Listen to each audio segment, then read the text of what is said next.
Ang sarap. Ang palabok, walang sahog, hindi masarap. Shrimp takoyaki. Hindi man siya ganun masarap. Ang sarap ng pagkakaluto at saka crispy siya from the outside and tender from the inside. Scale from 1 to 10. 10. Sarap. I swear talagang masarap siya. From 1 to 10 rating, it's 4. Okay. May tamang na pagkakagawa. Mas sobrang than the rice.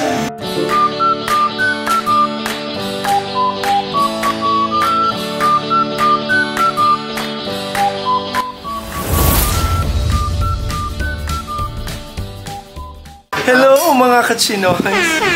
Ayan, so finally, nandito na kami sa Cafe de Julia. Ayan, o, nandyan yung server. O, diba? Server. So ngayon, titikman natin ang ganda ng presentation ng bok choy. Ayan.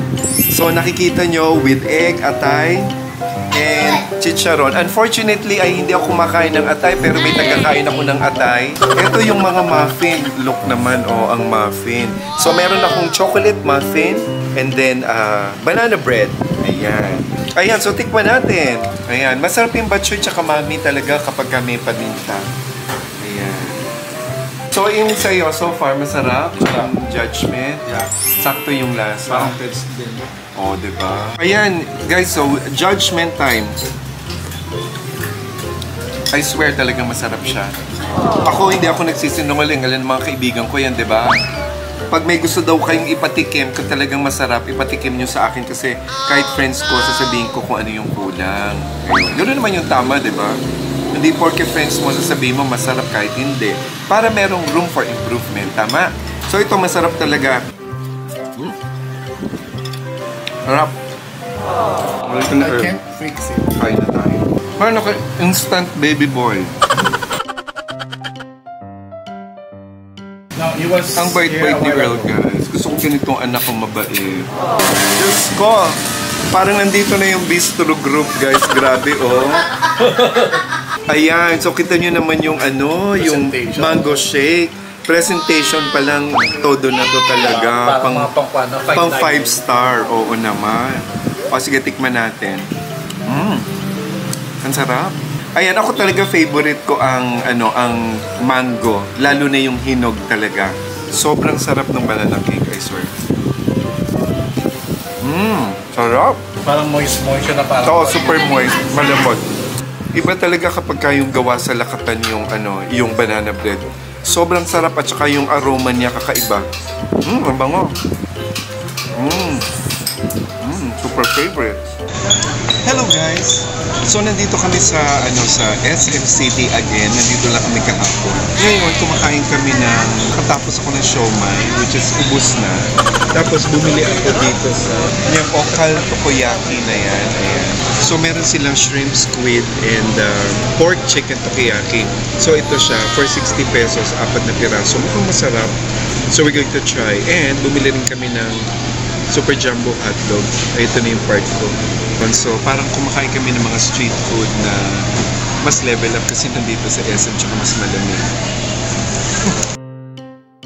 Yun lang talaga maganda dito sa Pilipinas. Ang dami-daming pagkain. Ang daming kakainin. Special kung may pambili ka.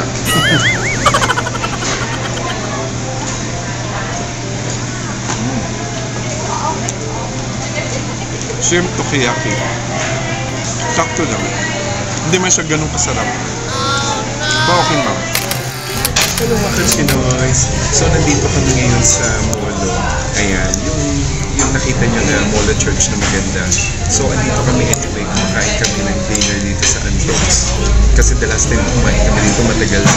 And maganda lang sa Andox dito. Ang laki nung place nila. Tapos, ang laki yung food selection din. Ayan. So, nag-order nila kami ng crab chicken and chop suey.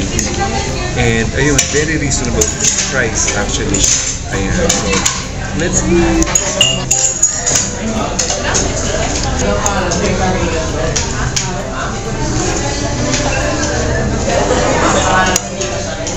Hello mga kachinoys!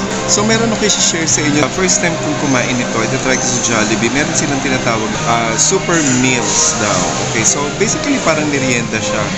So eto siya, meron siyang konting spaghetti. And then meron siyang small fry, meron siyang hamburger. By the way, itong super meals na to is actually 129 or 130 pesos. Plus, tingnan nyo ang cute-cute ng peach mango pie.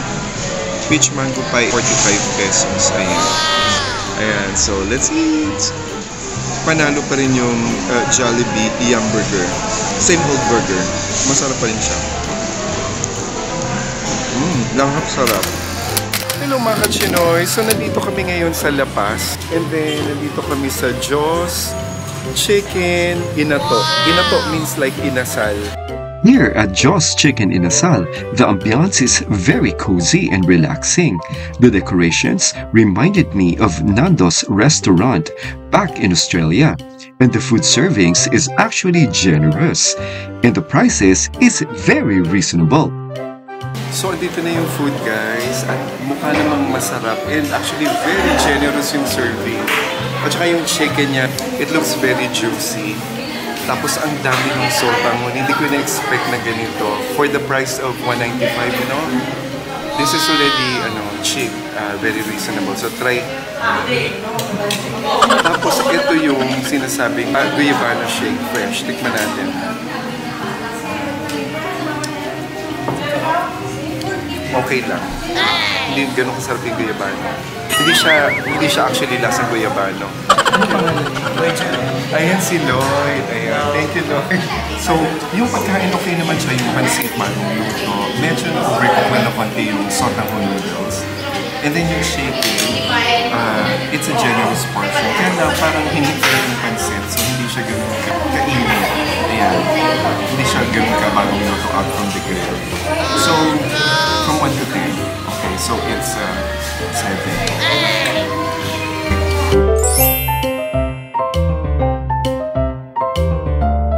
Hello guys! Please subscribe rin Chinoy. Tawag nyo ba sa Chicken na Toro Baro? Ayan. Kari lang kami di Dito yung pati ko rin balik. Okay. Namin tamang nga pagkaon. Mas sobrang the rice. Bye guys.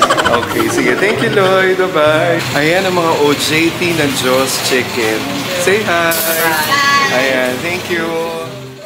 At ngayon naman ay bisitahin natin ang JD Bake Shop and Cafe kung saan ay marami silang branches here in Iloilo.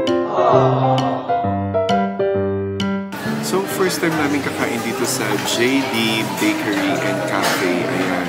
So, aside from yung mga pastries, cakes, ganyan, meron din silang mga lunch and breakfast meals. So, ito na yung pagkain, guys. Yung in-order ko, chicken and palabok combination. So, ayan na siya.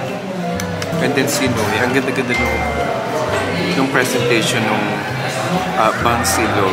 Pero, tinan nyo kung gano'ng kaliit yung bangus. So, namin, kinuha niyo na yung pansit ba? Hello mga kachinoy, so it's judging time. Okay? So, pupulsuhan na natin ang pagkain dito sa JD Bake Shop and Cafe. So, yung palabok, sabi ko papalagyan ko sana ng sauce, kulang sa sauce, pero hinalo ko. Okay, sige, fine. Okay na nga. Kung yun yung measurement nila per serving.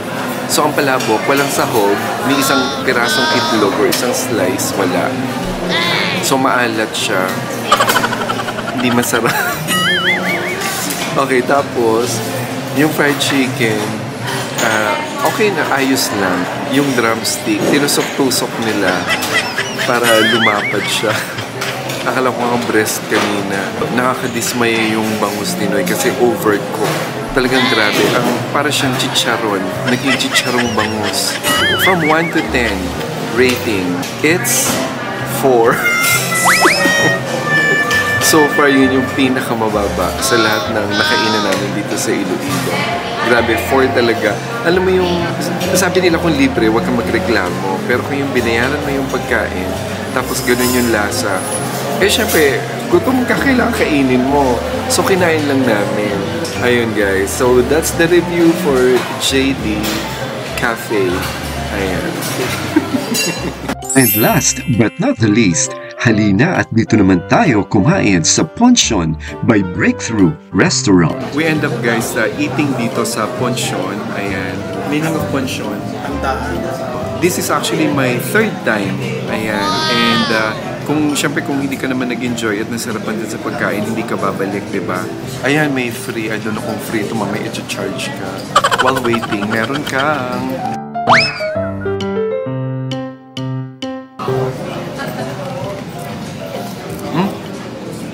okay, bala mo yung suka, ang tamis. Parang minatamis na suka. Ayun, so may friend ako na nag-introduce sa akin dito before na kumain kami rito and actually nasarapan ako. Pero grabe na rin yung minal ng price nila after 2 years nung huling kumain kami nito. Siyempre, alam mo, talaga after nung pandemic, lahat naman nagtaasan, di ba? Imagine mo yung boneless bangus nila is 800 pesos. My God, $20. Imagine, $20 for a bangus. Eh, mas mura ng dihamak dyan sa Canada. And so, it's not worth it, honestly. So, ito na ang aking buko. Ayan, favorite ko. So, ang buko nila is 90 pesos. Kapag bumili ka sa kami yung sa highway, it's 30 pesos. So, triple the price. Wow! So, meron siyang laman talaga. Pang buko salad. Ikaw na yung magkakayod sa sarili mo. At least okay na to, diba? Kasi meron iba nagbebenta na restaurant. Walang yung walang laman, talagang buko lang siya. In fairness, talagang matamis to.